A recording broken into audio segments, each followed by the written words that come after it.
오늘 이제 이렇게 판매사 또 우리 다이아몬드 마스터 이렇게 승급식을 하다 보니까 옛날 생각이 좀 나네요. 우리 윤영성 대표 사업자님이 판매사 인증서를 받을 때 우리 임승택 로얄 마스터하고 같이 이렇게 받았거든요. 최초의 판매사였어요.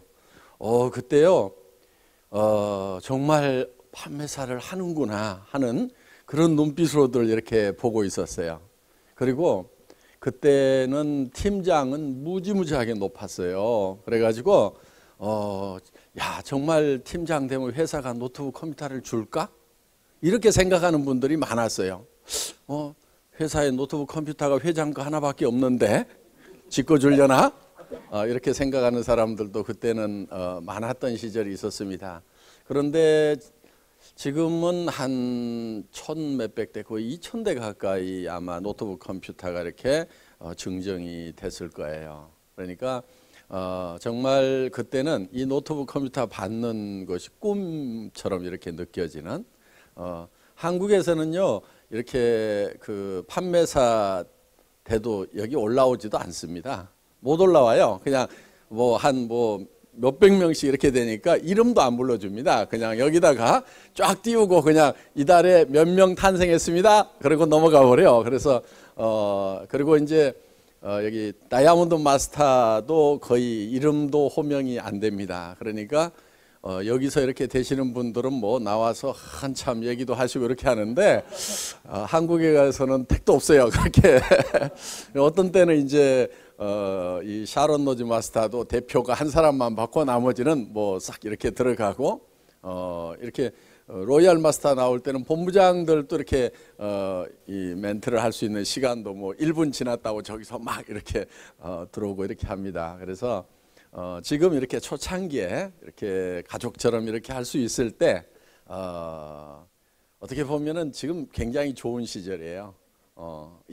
나중에 한 2, 3년 후에는 이 장면이 분명히 이렇게 좋은 추억이 되리라고 생각을 합니다. 그때 우리가 처음 판매사 나왔을 때, 팀장 나왔을 때 모였던 숫자가 아마 이 정도 됐을 거예요. 거기 한 70명, 그러니까 한 40명 들어가는 강당에 70명이 박짝박짝 들어앉아 있었던 그런 시절이 있었거든요. 그런데 정말 몇 달 동안은 그 SBT에 이렇게 조그마한 강당이 있었어요. 딱 이 정도 되는 강당인데 거기에 15명, 17명, 23명 이렇게 오니까 자리가 듬성듬성 이렇게 비잖아요. 그러면은 야 정말 이렇게 안 늘어나나. 그리고 천안역에 3명 도착하는데 15분 늦는데요. 조금 기다렸다 하면 안 돼요? 그러면 예 그렇게 합시다. 그렇게 이랬던 시절이 있었어요.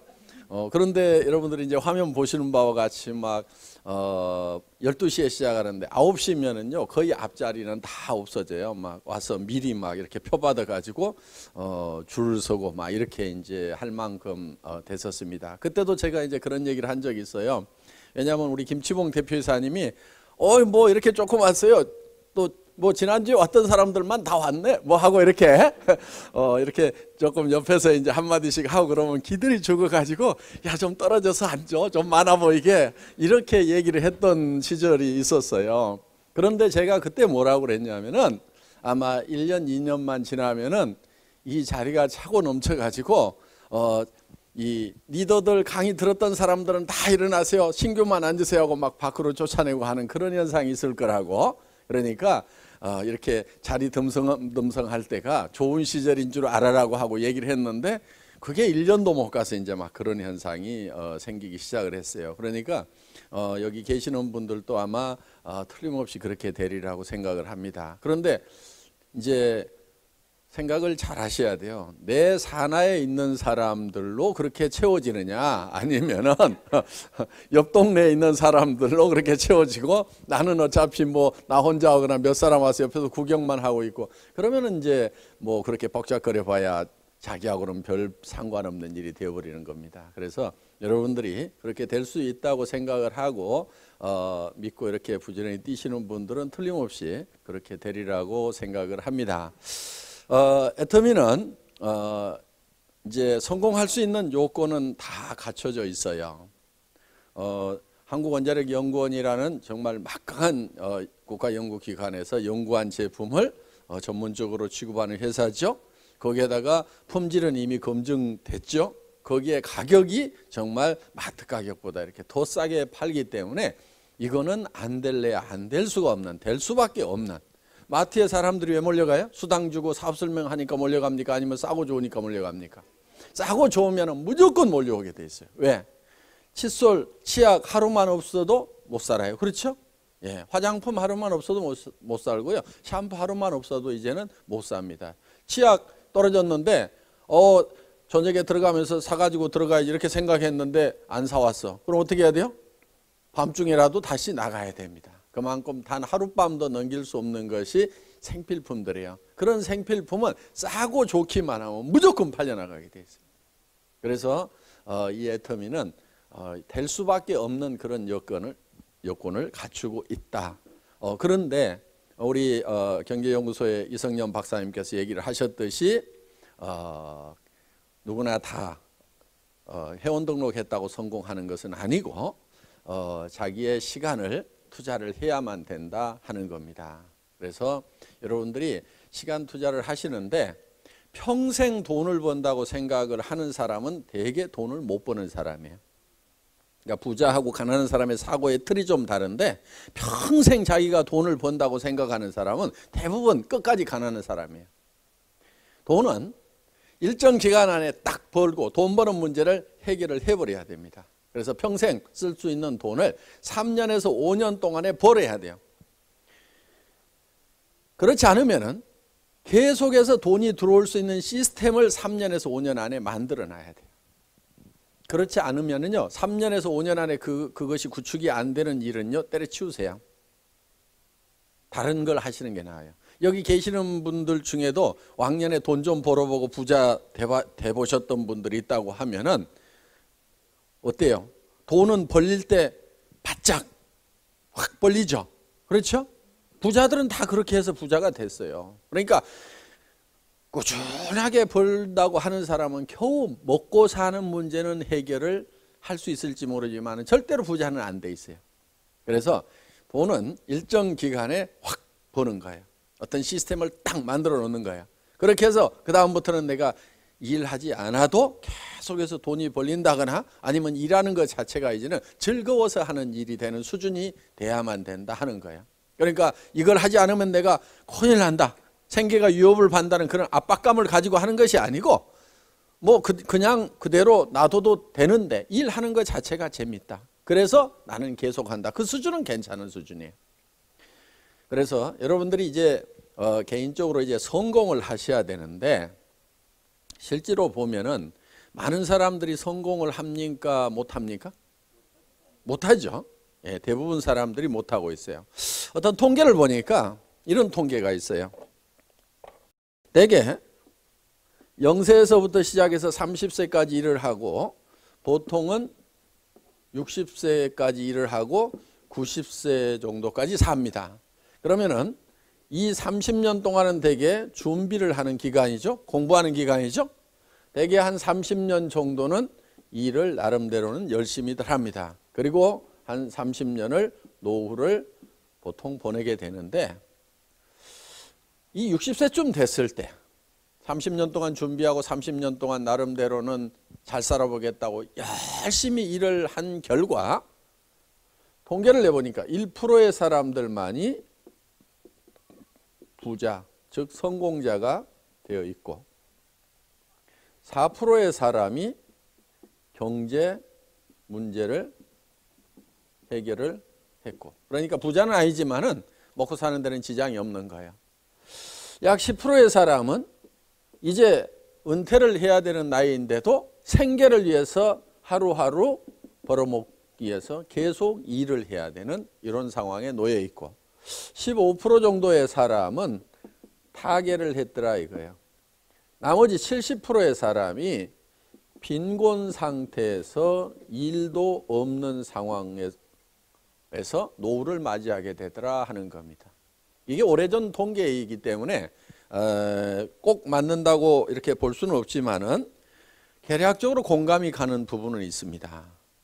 그래서 정말 많은 사람이 성공을 하려고 그러는데 5% 사람만이 성공을 하고 실제로 95%의 사람들은 인생이 실패가 되더라 하는 거예요. 그럼 왜 이렇게 많은 사람들이 실패를 하는가? 결국 30년 동안이나 준비를 하고 30년 동안이나 나름대로 잘 살아보겠다고 악착같이들 살았는데 왜 이렇게 많은 실패자가 나오는가 하는 거예요.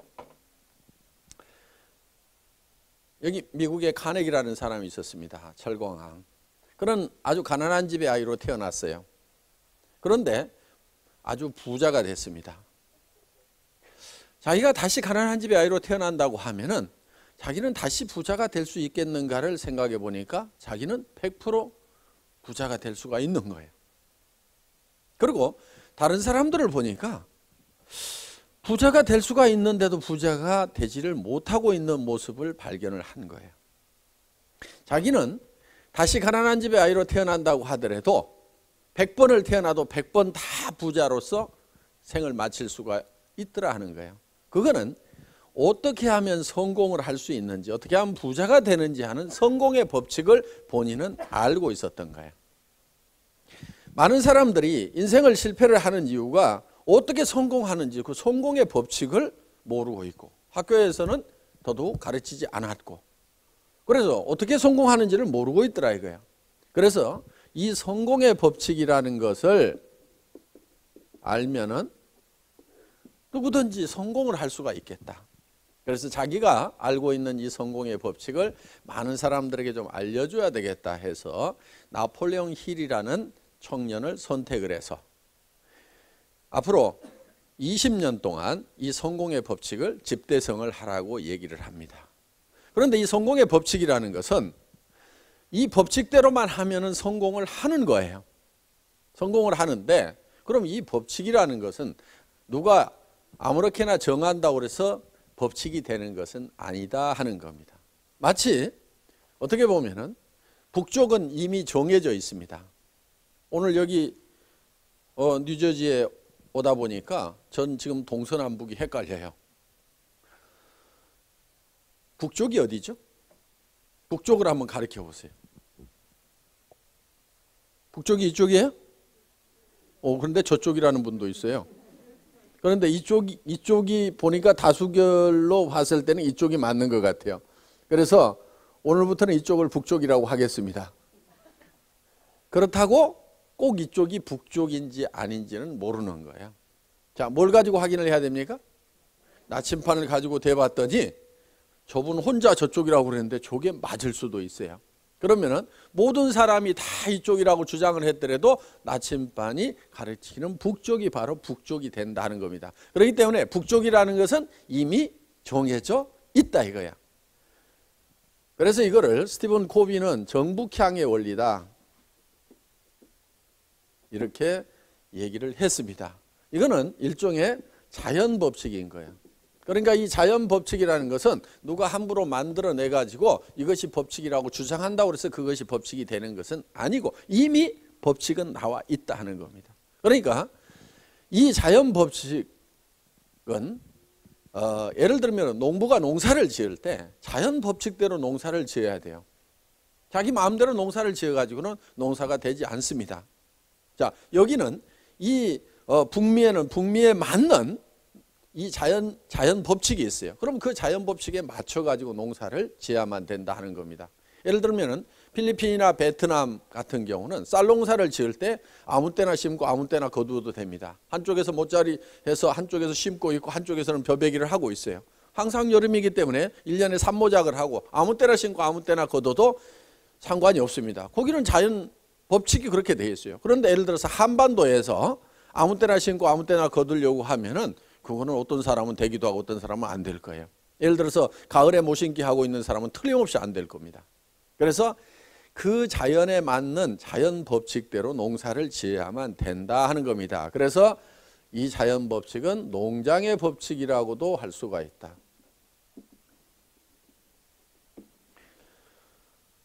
그러면은 우리가 이 성공의 법칙이라는 것을 농장의 법칙에 비유를 해가지고 한번 정리를 해보자 하는 거야. 그러면 농부가 맨 먼저 하는 게 뭡니까? 농부가 맨 먼저 하는 게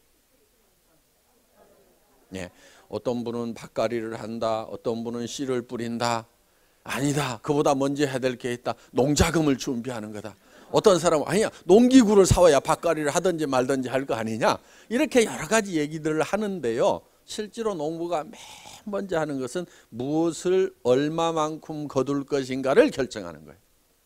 농부가 맨 먼저 하는 것은, 자, 쌀 10가마를 거둬야 되겠다, 아니면 밀 20가마를 거둬야 되겠다. 거기에 따라 가지고 밀밭을 만들 거냐, 물론을 만들 거냐, 아니면 고구마 2가마를 거둬야 되겠다. 그러면은 거기에 맞춰 가지고 씨앗을, 고구마 씨앗을 준비를 할 건지, 고구마를 갖다가 심죠. 그러면 싹 나면 그걸 옮겨 심죠. 그렇게 할 건지, 벼를 갖다 심을 건지, 밀을 갖다 심을 건지는 무엇을 얼마만큼 거둘 것이냐에 의해서 결정이 된다 하는 겁니다. 그래서 농부가 가장 먼저 하는 건 뭐예요?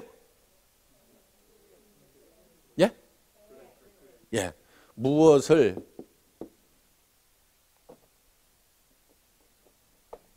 첫 번째가 무엇을 얼마만큼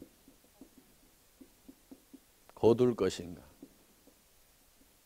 농부는 반드시 이거를 먼저 생각을 해요. 그 다음에 이제 심고 뭐 가꾸고 그러다 보면은 봄에 머릿속에 생각했던 것이, 머릿속에 있던 것이 창고로 들어오게 되어 있다 하는 겁니다. 그러니까 이건 자연 법칙이에요. 그러면은 우리가 성공을 하려고 하면은 성공도 마찬가지로 내가 무엇을 내 인생에서 얼마만큼 거둘 것이냐, 즉 내가 어떤 사람이 될 것이냐 하는 거예요. 내가 어떤 사람이 될 것이냐, 내가 무엇을 얻을 거냐, 무엇을 얼마만큼 거두실 거죠?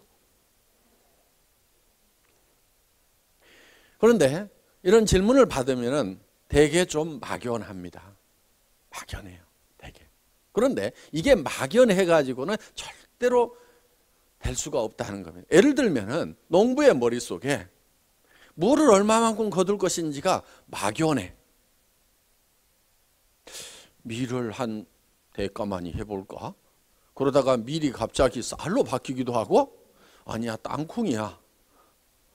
여기에 온갖 잡곡을 섞어 놓은 것처럼 혼돈이 돼 있다고 생각을 해보세요. 그러면은 농사가 지어지겠느냐 이거예요. 고구마도 섞여 있고 뭐 감자도 섞여 있고 옥수수도 섞여 있고, 이렇게 해가지고는 어떤 것도 거둘 수가 없다 하는 거예요.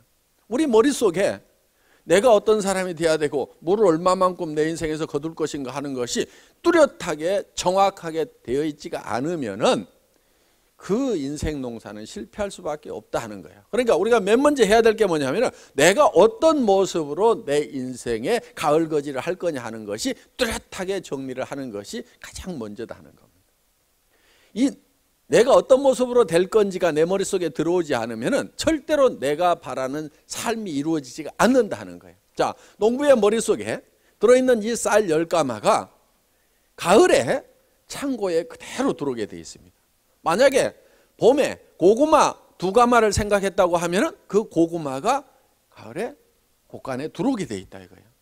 땅콩 2가마를 생각했으면 땅콩이 들어오게 되어 있다 이거예요. 그런데 아무것도 생각을 안 했는데 그게 어느 날 곡간에 들어오더라? 이건 농장의 법칙이 아닙니다. 그리고 이 머릿속에 온갖 것이 잡곡처럼 막 섞여 있어. 먹을 때는 잡곡으로 먹을지 모르지만 농사는 각각 따로따로 다 지어야 됩니다. 그래서 이 머릿속에 뚜렷하게 정리가 되어 있어야만 된다 하는 거예요. 내가 어떤 모습으로 성공을 할 건지. 그런데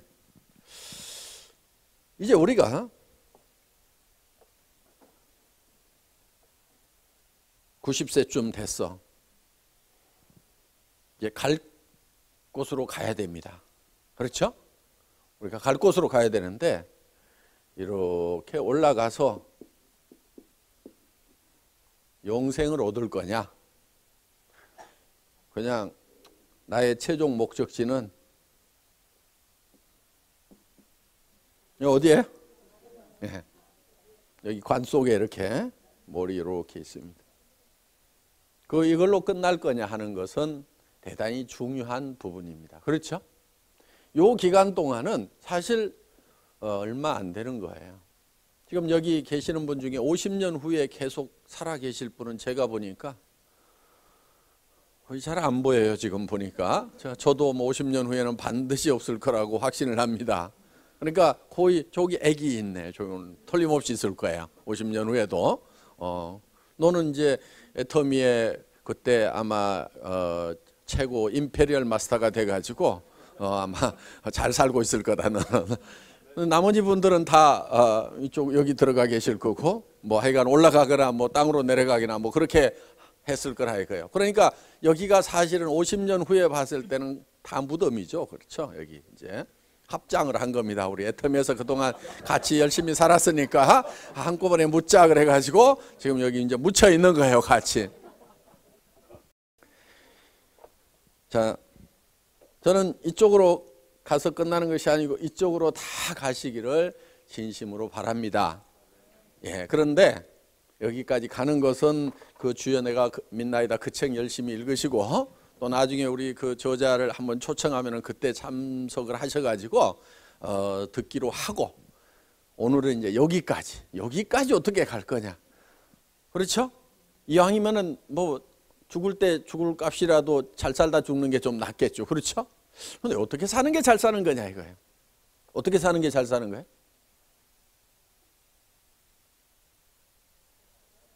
참 막막하죠.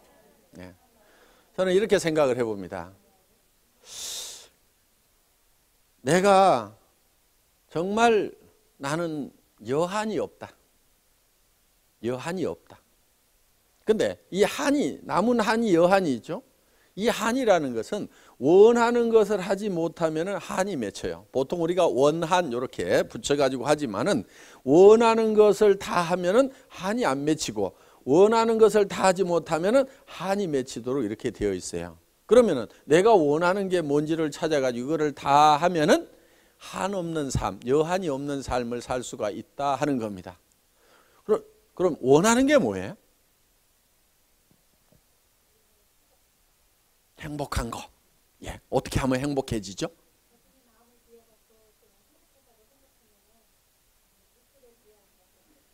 예, 마음만 비우면 행복해진다. 아주 좋은 방법입니다. 예.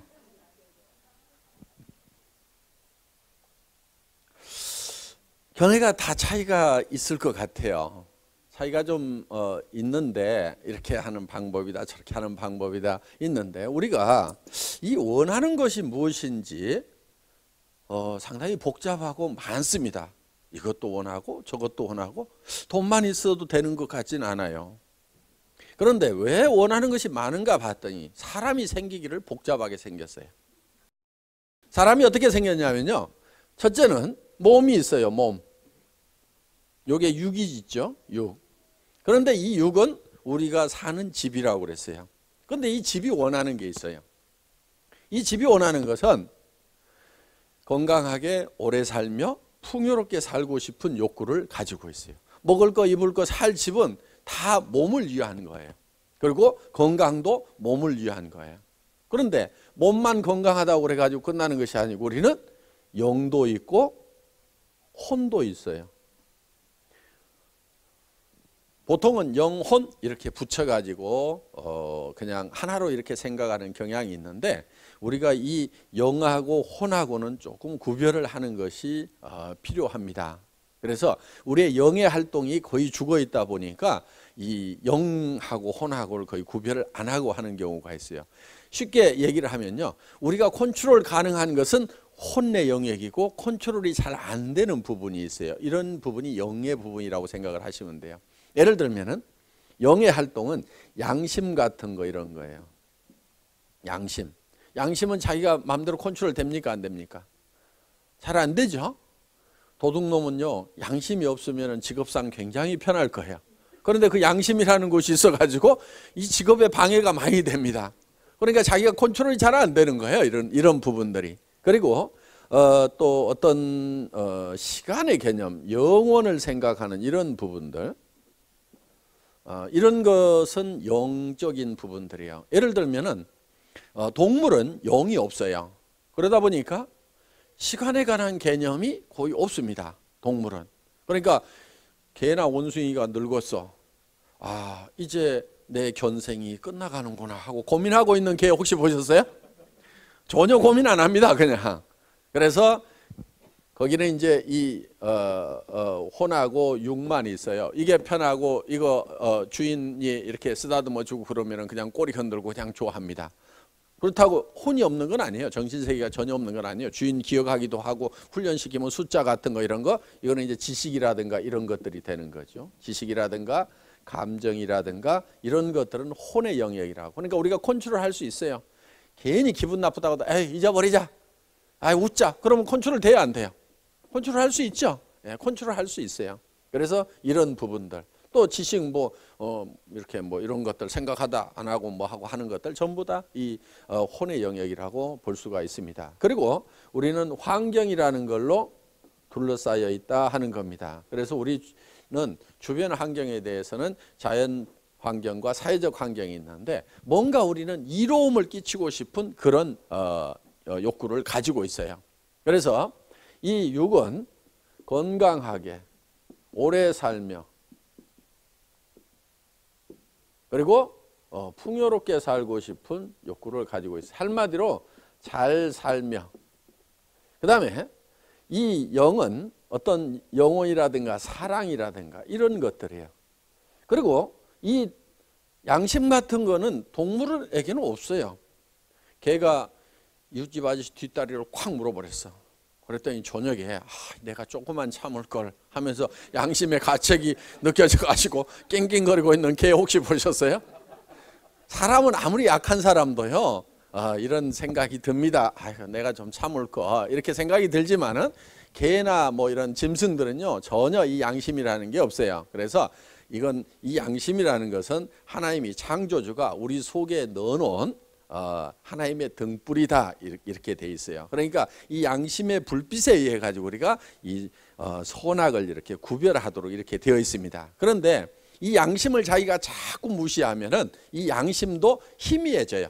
그렇다고 없어지는 건 아닌데 희미해지고 양심의 소리가 점점 적어지는 것은 사실이에요. 그런데 이 양심에 따라서 양심에 충실하면은요 양심의 소리가 굉장히 커집니다. 그래서 우리가 이제 이 양심적인 사람이 되는 겁니다. 그래서 우리는 이 영은 사랑하고 사랑받고 싶은 그런 욕구도 가지고 있어요.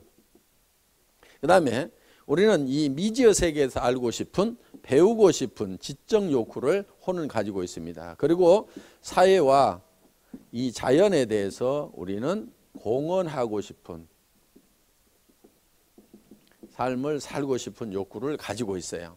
그래서 이 네 가지가 골고루 다 만족이 되어야만이 우리는 여한이 없는 삶을 살 수가 있다 하는 겁니다. 예를 들면은 이런 거예요. 아이고 내가 건강하지 못해갖고 비실비실 살았어. 한이 맺혀 안 맺혀? 맺히죠? 얼마 살지도 못하고 죽었어. 맺혀요 안 맺혀요? 맺히죠? 그 다음에 맨날 찢어지게 가난하게만 살았어. 한이 맺혀 안 맺혀? 맺히죠? 내가 그냥 양심불량만 하고 살았어. 한이 맺혀 안 맺혀요? 맺히죠? 죽을 때 되면 다 그래요. 그리고 내가 사랑하는 사람도 없고 날 사랑해 주는 사람도 없어. 그 다음에 나는 못 배웠어. 한이 돼야 안 돼요? 되죠? 그리고 맨날 불같이 화가 나가지고 남이나 미워하고 그냥 속이 막 부글부글 끓어가지고 그냥 이렇게 평생을 살았어. 남을 용서 못하고 막 미워하고 살았어. 그런데 죽을 때 되면은 그게 후회가 돼가지고 전혀 그럴 것 같지 않던 사람이 이렇게 이제 남한테 사과도 하고 뭐 이렇게 하는 경우가 있죠. 그래서 갑자기 사람이 변하면은 죽을 때가 된 모양이다 이렇게.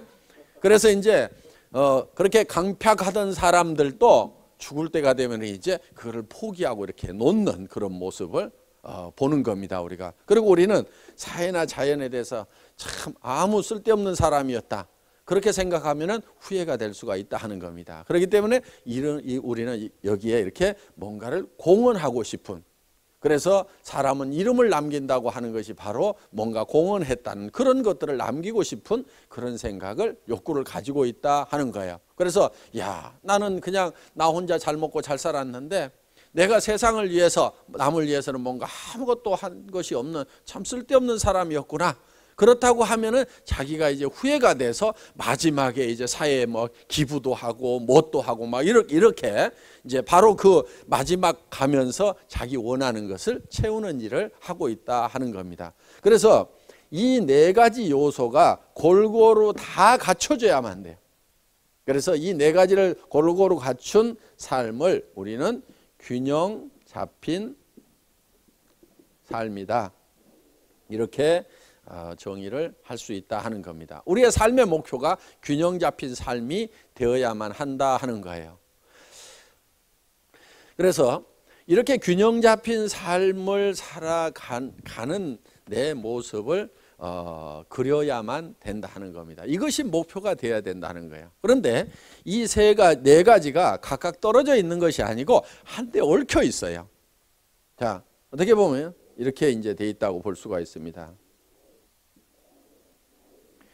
우리가 육이 있어요. 육은 뭐를 요구한다고요? 잘 살며. 그렇죠? 우리의 영은 사랑하고, 그리고 혼은 배우고, 우리의 환경에 대해서는 공헌한다. 이 네 가지가 한데 얽혀 있다 하는 겁니다. 이거를 각각 떼놓고 생각하면은 사실 별게 아닐 수도 있어요. 예를 들면, 아이고 뭐 잘 살면 뭐해? 아이고 뭐 집 크면 뭐해? 뭐 아이고 뭐 사랑하는 자식도 뭐 아이고 자식도 별거 아니야. 뭐 이런 식으로 이제 뭐 다 이렇게 떼놓고 보면 아무것도 아니에요. 그런데 이게 얽혀 있다 하는 거예요. 이렇게 우리가 잘 살아야 되는 이유는 사랑하는 사람들이 있기 때문에 우리가 반드시 잘 살아야만 되는 거예요. 예를 들어서 내가 집 한 칸 마련하느라고 평생을 고생을 했다. 여러분들 먼슬리 페이먼트 계속 하느라고 힘들잖아요. 그냥 100% 다운페이 해버렸다. 내 집이다. 그럼 어때요? 내 자식한테는 그 집을 물려주고 싶고, 정말 내 자식들은 집 때문에 고생을 안 하고 살았으면 좋겠다. 그러니까 내가 이 잘 살려고 하는 것 중에는 정말 내가 평생 고생했던 이 문제를 자식은 대물림을 하지 않았으면 좋겠다. 사랑하는 자식이 있기 때문에 우리는 그렇게 하고 싶다 하는 겁니다. 그리고 또 배우니까 잘 살아야 되겠다 하는 것을 알게 되고, 또 우리 주변에 우리가 도와줘야 될 사람들, 정말 뉴스를 본다거나 이렇게 하면 정말 어려운 사람들도 있고, 또 내 형제간들이나 친척들이나 이런 사람들 중에서 아픈데 치료를 제대로 못한다거나, 또 어떻게 보면 부모님인데도 정말 아파서 간병인이 필요한데도 제대로 간병을 못 해드린다거나, 치료를 제대로 못한다거나, 심지어는 치아가 부실한데도 제대로 고치지도 못한다거나, 평생을 이렇게 어떻게 어렵게 살아가는 그런 분들을 생각을 할 때 정말 내가 잘 살아야 되겠다는 이 열정이 바로 여기에서 나온다 하는 겁니다. 간경화 환자들이 이제 식도출혈로 그래서 많이 죽는 겁니다. 그런데 내시경을 쑥 넣어가지고 모니터 이렇게 보여주면서, 야, 이거 이렇게 부풀기 시작하고 볼개졌는데 이거 터지면 가. 그런데 나는 여기까지 간 사람 중에 내 기술로는 살려본 적이 없거든. 그래가지고 저보다 한 4년 선배들이 또 두 사람이 또 죽었어. 그래가지고 그 선배들하고 똑같은 코스니까 오지 마 그러는 거예요. 아이고, 그때야 야 정말 죽는구나 하는 생각을 이제 한 거예요. 왜? 내 몸을 내가 직접 내 눈으로 보니까 이건 딱 틀림없이 죽게 생겼는 거예요. 그래서 그때 인생 정리를 참 많이 했습니다. 그래서 이제는 떠나가야 되는구나. 그러니까 마음속에서 이제 떠나갈 준비를 하는 거예요. 남자들 제일 걸리는 게 뭐죠? 떠난다고 그러면 초자식. 그렇죠? 예. 남자들이요 참 착해요. 남자들이 참 착해요. 자기 죽게 된다고 그러면요, 자기 죽는 것은 두 번째예요. 가족들 걱정을 더 합니다. 남자들마다 다 그래요. 그러니까요, 지금 이렇게 우리 남편은 참 나한테 관심 있는지, 가족에 관심 있는지 없는지 모르겠어 하고 불평불만 가지고 계시는 분들이요, 그 불평불만 하지 마세요. 그 남자의 깊은 속이 있어요. 여자들보다 속이 더 깊어요. 남자들이 속 없는 것 같은데요, 그 깊은 내면에 들어가면은요, 자기보다도 가족을 더 사랑하는 마음 다 가지고 있어요. 여자들이 그걸 잘 몰라요. 그렇죠? 잘 모르죠? 네, 잘 몰라. 근데 정말 마음속 깊은 곳에 딱 그 생각이 있어요. 정말 이제 제가 죽고 나면은 어떻게 할 수가 없잖아요. 그래서 이제 하나님께 맡기는 그런 기도들을 다 제가 했어요. 그러니까 이제는 내가 가는 일만 이렇게 남아 있는 거예요. 혹시 살려주면은 조금 더 살고, 이제는 이제 하나님께 다 맡기는 그런 기도를 하고 나니까 마음이 도리어 이제 가벼워졌어요, 제가. 그리고 누구 뭐 부모님이 그때 살아계셨는데 부모님한테 맡겨봐야 뭐 곧 돌아가시니까 대책 없는 거고, 뭐 형제간들은 뭐 자기 자식들 챙기기 바빠서 뭐 조카들 돌아볼 그런 여력도 없는 것 같고, 그러다 보니까 이제 마지막 하나님께, 그러면서 그 제가 자녀들 손을 잡고 기도한 내용은 공부 잘해서 건강하게 부자로 잘 살다 왔으면 좋겠다, 이런 마음 하나도 없었어요. 정말이에요.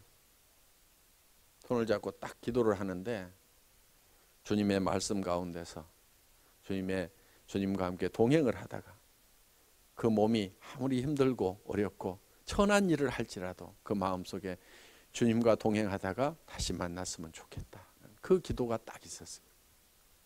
그래서 그렇게 될 수 있도록 주님이 인도해 주시기를 이제 맡기는 그런 기도를 하고 나니까 굉장히 마음이 가벼워졌어요, 사실은. 그래서 내가 이제 남은 동안에는 뭐를 하다 갈 거냐, 이제 조금 남았죠, 시간이 몇 달 동안. 몇 달 동안 남은 동안에 이제 카운트다운에 들어간 거예요, 사실은. 그래서 몇 사람 좀 전도나 하다 가자. 이제 뭐 다른 거는 별로 없었어요. 이제 떠나려는 참이니까 그동안 너무 좀 게으르게 신앙생활을 했던, 게으르게 살았던 그런 부분들이 좀, 그래서 주님 앞에 갔을 때 야, 너 뭐 하다 왔냐 그러면은 열심히 돈 벌고 먹고 살려다가 이 말이 잘 안 되겠더라고. 그래서 마지막에 내가 조금 가가지고 조금은 그래도 이거 막판에 조금 했습니다 하고 이렇게 내놓을 거리가 좀 있어야 되겠다 해서 그때 사실은 입 다물고 있다가 이제 전도를 하기 시작을 했었습니다. 그러다 보니까 이제 전도를 하면서 그냥 전도하려니까 안 되잖아요. 길거리 다니면서 예수천 당해갖고는 손가락질만 당하겠고. 그래서 마침 그때 이제 우리의 터미를 만나게 되면서 이제 이거를 좀 싸게 이렇게 공장에서 가져오는 대로 줘야 되겠다. 그러면은 그 물건 싸게 받기 위해서 사람들이 오면은 자꾸 이제 성경 얘기하는 거예요. 듣기 싫어서 가면은 또 그래 열심히 팔다가 또 떨어지면 오세요. 그래 오면은 또 성경 얘기하고 또 이렇게. 그러면 그 중에는 이제 듣는 사람도 있고 그냥 물건만 받아갖고 싹 가는 사람도 있고, 어떻든지 간에 이제 이렇게 하다 보니까 사실은 이 애텀이라는 회사가 만들어지게 된 겁니다. 그러니까 이 애텀이라는 회사를 처음부터 회사로 기획을 안 했어요. 맨 처음에 만든 그 노트북에는 사실 회사로 되어 있지 않고 판매자 조합 이렇게 만들어 놨어요. 나도 팔고 그다음에 판매원 들어오면은 그냥 공장도 가격에 내가 봉사하면 되잖아요. 그렇죠? 가서 사올 때 조금 더 사와 그렇게 나눠주면 되고, 이렇게 해서 다 판매자 조합이 되고, 나중에 일거리가 많아지면은 자 100원씩 200원씩 떼세요. 이 여직원 월급 하나 주게요. 이렇게 해가지고 또 월급 주고 그럼 일 시키고 이렇게 각자가 다 팔면은 좋겠다는 그런 생각에서 세일즈 유니온을 하나 만들어야 되겠다. 사실은 이렇게 시작을 했는데 그게 사람들이 너무 많이 온 거예요. 공장에서 가져온 대로 막 싸게 주니까 사람들이 너무 몰려와 가지고 사실은 법인 형태로 회사를 차릴 수밖에 없는 이런 상황에서 이 회사가 사실은 만들어진 겁니다. 그러니까 사원부터가 영혼을 소지 생각을 경영한다. 맨 먼저 그렇게 써놓은 것도 바로 이제 그 출발 자체가 그렇기 때문에 그렇습니다. 그러니까 제가 이제 그런데 사실은 살다 보니까 건강도 점점 회복도 되고 그래요. 그래서 이게 금방 안 죽을 모양이다 그러고 지금 이러고 있습니다. 한번 이 간에도 큰 데미지를 입고 그랬으니까 한 70살까지만 살아도 잘 사는 것 같다. 어떻게 보면 이미 보따리 싸놓고 있는 나그네 인생을 실제로 지금 제가 살고 있는 겁니다. 그러다 보니까 아마 여기 계시는 분들 중에는 종교가 기독교가 아니어서 굉장히 불편한 분도 있으시리라고 생각을 합니다. 그런데 사업만 할 것 같으면은 괜히 그런 분들 불편하게 해가지고 뭐 가시도록 하고, 뭐 어떤 분은 나가기도 해요. 실제로 얘기하다 보면은. 그런데 제가 그런 것 개의치 않고 이렇게 이제 얘기를 하는 것은 제가 가지고 있는 정말 중심에 있는 그 표현이기 때문에 제가 그대로 하는 겁니다. 그리고 사업적으로는 좀 소리나도 할 수 없다 하는 생각을 하는 거예요. 그리고 그 대신에 이제 여기 계시는 분들 중에서 아이고 이 회사는 기독교 얘기만 하는 회사여 가지고 나같이 불교 믿는 사람, 또 남묘 호랭교 믿는 사람, 뭐 무당 믿는 나 같은 사람은 여기 오면 찬밥이겠구나. 근데 그 걱정은 안 하셔도 됩니다. 뭐 기독교 학교에 불교 학생 온다고 그래 갖고 뭐 졸업을 안 시키거나 뭐 이런 거 없잖아요. 그렇죠? 예, 저희 회사에서도 종교가 다르다고 그래서 여러분들에게 뭐 수당을 안 드린다거나 뭐 승급을 안 시킨다거나 그런 일은 뭐 전혀 없습니다. 그러니까 사업적으로는 전혀 손해 날 일 없을 거예요. 제가 더 잘해 드릴지도 몰라요. 전도하려고. 그러니까 저보고 성경 얘기 하지 말라고만 안 하시면 됩니다. 저보고 성경 얘기하지 말라고 하면요, 제가 이 회사를 떠납니다. 여러분들 남아서 그냥 여러분들끼리 알아서 잘 하세요. 저는 제가 성경 얘기 자유스럽게 할 수 있는 회사로 그냥 갈 겁니다. 새 판을 짜든 뭐 하든. 그러니까 제가 그래도 좀 필요하다고 생각하면은 아이고 그래 실컷 너 떠들어라. 나는 돈만 벌란다. 이렇게 생각하고 계셔도 상관은 없다 하는 겁니다. 수입과 지출이 있으면은 수입이 지출보다 커야만 된다. 그래야 잘 산다, 부자가 된다. 이렇게 가르쳤어요, 학교에서. 그렇죠? 네. 그런데 이대로 사는 사람들, 수입에 맞춰가지고 지출하고 있는 사람 치고 잘 사는 사람을 못 봤어요, 제가. 맨날 그렇게들 살아요. 적은 수입을 어떻게든 아등바등 쪼개가지고 그 수입에 맞춰갖고 지출을 하고 있는 사람들이 있어요. 그 사람들은요, 부자가 안 돼요. 죽지는 않지만은 부자가 안 돼요. 그럼 어떻게 해야 되느냐? 이렇게 해야 돼요. 지출을 어떻게 할 건지를 먼저 다 적어요. 그랬더니 최소한 2만 불이 나왔어. 그러면은 여기에 맞춰 가지고 2만 불짜리 일자리를 찾으면 되는 거예요. 요게 부자 되는 방법이에요. 그런데 이 부자하고 가난한 사람들하고는요, 이 사고의 틀이 달라요. 가난한 사람들은 어떻게 생각하냐면요, 큰 돈을 버는 것은 힘이 든다고 생각을 해요. 자, 한 달에 5천 불 버는 것보다 5만 불 버는 것은 10배나 힘이 든다고 생각을 해요. 나는 5천 불만 버는 것도 힘이 드는데 5만 불, 아이고 나는 기절해, 이렇게 생각들을 해요. 그런데 실제로 돈을 벌고 부자들은요, 그렇게 생각을 안 해요. 자, 물어보세요. 한 달에 5천 불 벌고 있는 사람한테 돈 버는 게 힘들어요, 힘 안 들어요 물으면 뭐라고 대답해요? 다 힘들다고 얘기해요. 5만 불 버는 사람한테 한번 물어보세요. 돈 버는 게 힘들어요 물어보면요, 아니요, 뭐 할만해요, 다 이렇게 얘기해요. 한 달에 50만 불 버는 사람한테요, 돈 버는 게 힘들어요 물으면요, 아이고 널린 게 돈이고요, 돈 버는 것처럼 재밌는 게 없어요, 이렇게 얘기를 하고 있다 이거예요. 그런데 가난뱅이들의 사고방식은 뭐냐면 돈을 많이 버는 것이 힘들다고 생각을 하는 거예요. 그러니까 절대로 이런 지출 계획을 먼저 안 짜고 뭘 해야 하냐면 수입에 맞춰가지고 악착같이 거기에 맞춰서 지출을 하고 있다 하는 거예요. 그러니까 학교에서 가르쳐 주는 거 가지고요, 그대로 해서 부자가 되는 것은 아니에요. 한때 대한민국은 저축을 해라 저축을 하라 막 할 때 미국은 무슨 얘기가 나왔냐면은 뭐라고 얘기했죠? 소비가 미덕이라는 얘기가 있었어요. 그때 이해가 잘 안 갔어요. 왜 소비가 미덕이라고 그러냐? 우리나라에서는 저축을 강조하고 막 포스터 붙이고 뭐하고 학생들한테 다 통장 하나씩 만들라고 이렇게 했을 때. 그런데 지금 와가지고 대한민국도 소비가 문제가 되는 거예요. 소비가 미덕이라고 얘기를 하는 거예요.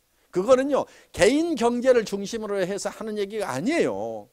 고시경제를 중심으로 해갖고 얘기를 하기 때문에 그런 얘기가 나오는 거예요. 그때 미국은 이미 공장 다 지어놓고 물자가 넘쳐나니까 공장을 돌리려면 소비를 해줘야 되는데 소비를 안 하고 있으니까 이게 문제가 된다 이거예요. 지금 일본이나 미국이나 한국이나 다 뭐가 문제냐면 소비가 문제인 거예요.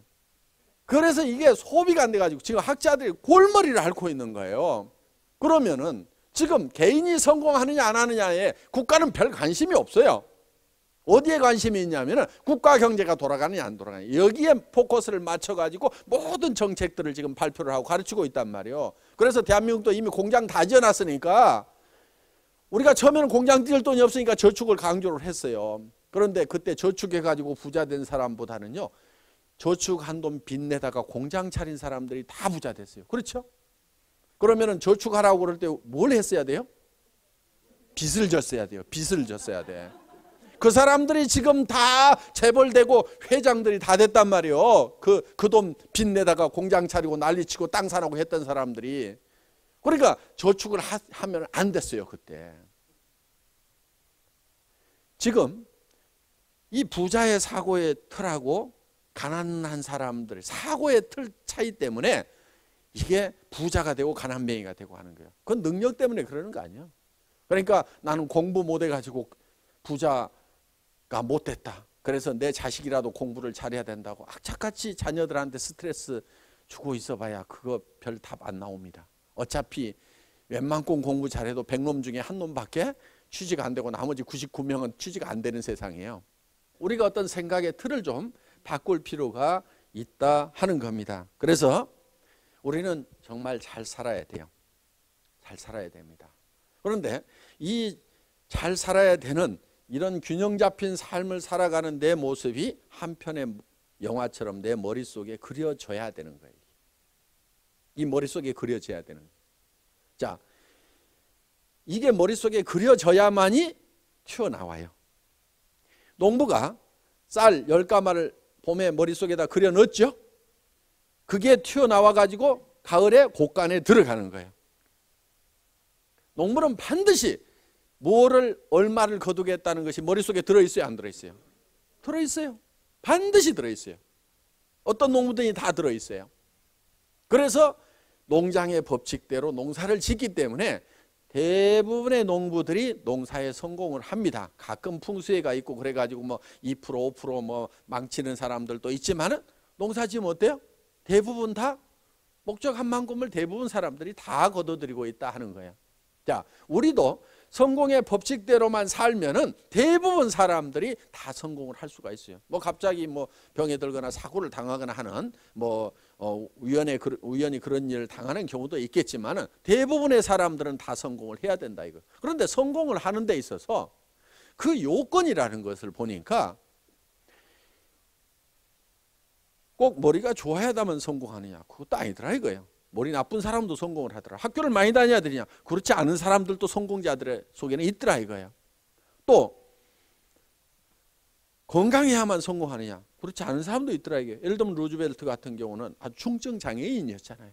그런 사람도 성공을 하는 거예요. 휠체어만 타고 다니는 사람도. 아주 뭐 에디슨 같이 학교 몇 달 안 다닌 사람도 성공자가 되더라 이거예요. 그래서 그런 이제 성공자들을 쭉 한 500여 명을 분석을 해보니까 공통점이 있었어요. 그 머릿속에 뭔가 확실하게 그리고 있는 게 있더라 이거예요. 그래서 우리 머릿속에도 그거를 그려 넣어야만 된다 하는 겁니다. 그래서 성공한 내 모습을 내 머릿속에다 그리지 않으면은 성공자로 튀어나오지가 않아요. 내가 성공한 모습은 어디서 튀어나오면 내 머릿속에서 튀어나오게 돼 있는 거예요. 머릿속에 원하는 삶이 딱 그려져 있지 않으면 3년, 5년 후에도 똑같은 혼돈 상태에 있을 거예요.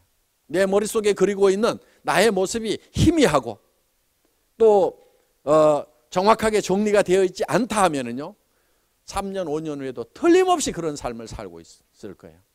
왜?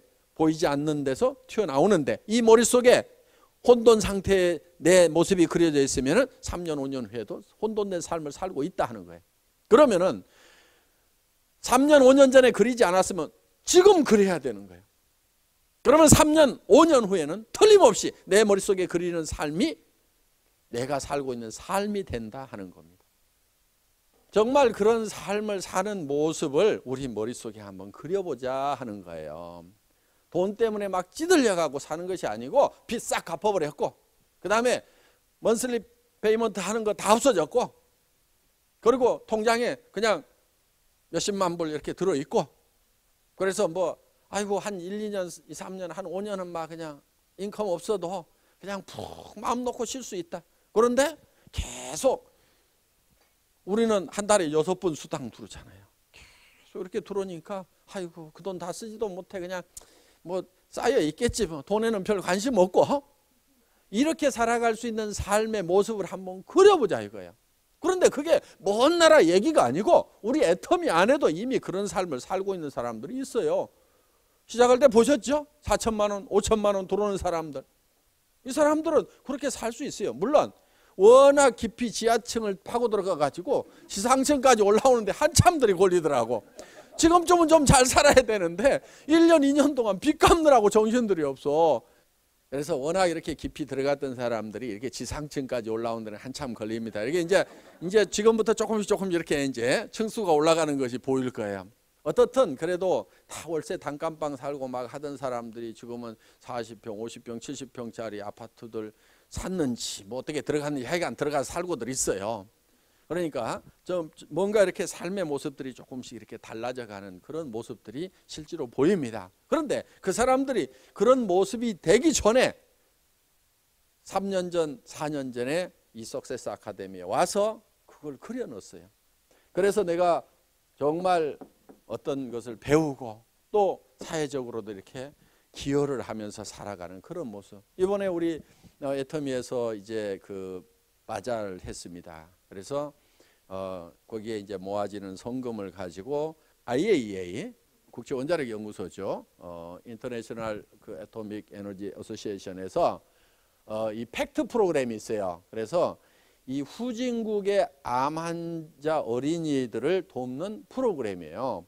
그런데 이제 저희가 거기에 이제 기부를 하기 위해서 이렇게 바자회를 했습니다. 그런데 집에 있는 것들을 가져와 가지고 다 싸게 팔았어요. 우선은 우리 주변 사람이 도움을 받아야 돼요. 그러니까 우리 애터미 회원 중에도 좀 어려운 분들이 있어요. 그래서 그분들이 예를 들면 뭐 5분의 1 가격에 10분의 1 가격에 사가니까 일단 도움을 받죠. 그리고 거기서 나온 돈들이 있어요. 그 돈이 이제 816만 8천 원이었는데 제가 이렇게 했어요.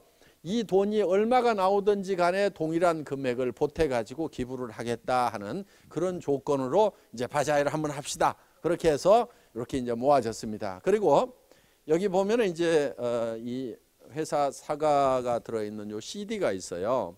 그래서 이거를 이제 15,000개를 만들었는데 이거를 2,000원씩에 팔았어요. 그리고 그 2,000원 전액을 기부를 하겠다.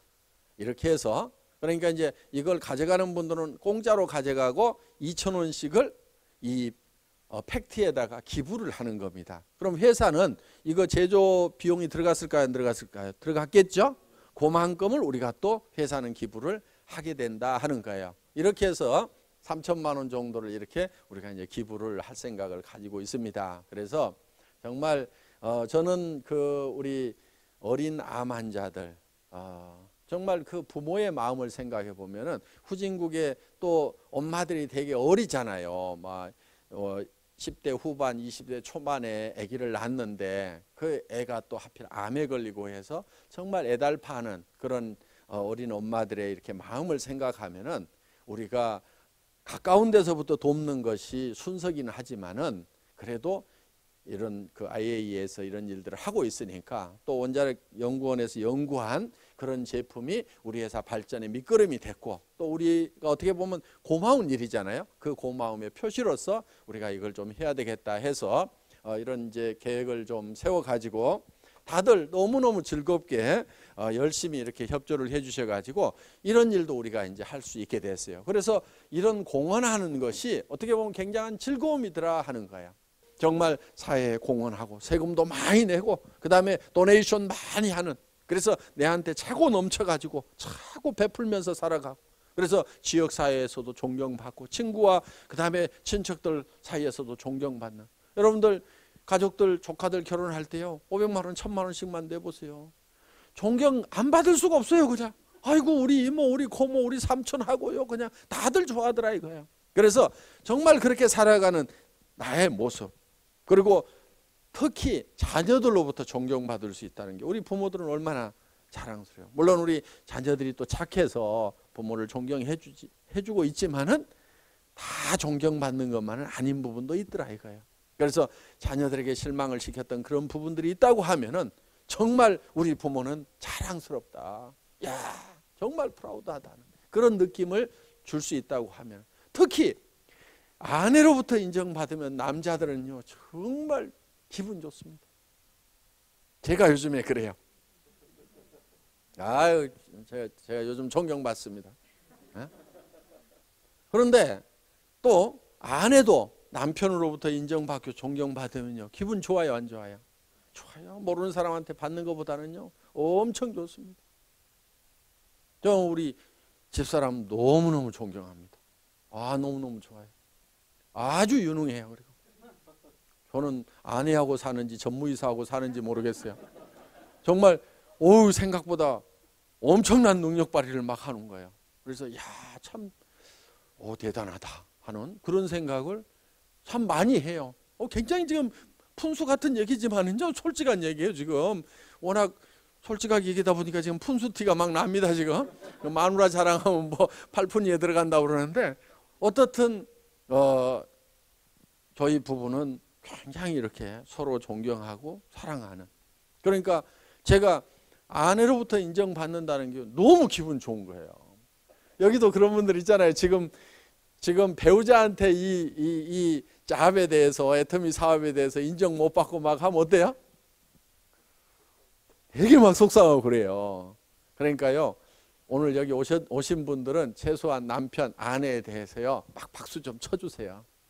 하다가 망할 값이라도 좀 하게 놔두세요. 좀 뭘 그리 말리고, 뭐 전에 다른 거 하면 뭐 얼마나 잘했어요. 뭐 하여간 우리가 좀 이 사랑하는 사람으로부터 인정받을 수 있다는 게 어떻게 보면 굉장히 자부심을 느낍니다. 그래서 정말 남편으로부터 존경받고, 아내로부터 이렇게 존경받고, 자녀들로부터 존경받고, 부모들이 막 자랑스러워하는 그런 형제간들이 정말 이런 형이 있어서, 이런 동생이 있어서 정말 의지가 된다. 내가 만약에 어떤 살아가다가 어떤 어려움을 겪더라도 나를 도와줄 사람이 있다는 거, 그게 얼마나 주변 사람들에게 이렇게 안정감을 주는지 모릅니다. 그래서 가족이나 친척들에게 이렇게 안정감을 줄 수 있도록, 저 형이 있으니까 내가 하다가 뭐 넘어지더라도 저 형한테 좀 기댈 수 있다. 그래, 내가 좀 잡아줄 수 있다. 이렇게 된다고 그러면요 굉장히 정말 살맛이 납니다. 그래서 정말 그렇게 살맛 나는 그런 모습, 그런 삶을 살아가고 있는 내 모습을 머릿속에다가 그려 넣어야 된다 이거예요. 오늘 강의 마치도록 하겠습니다. 수고하셨습니다.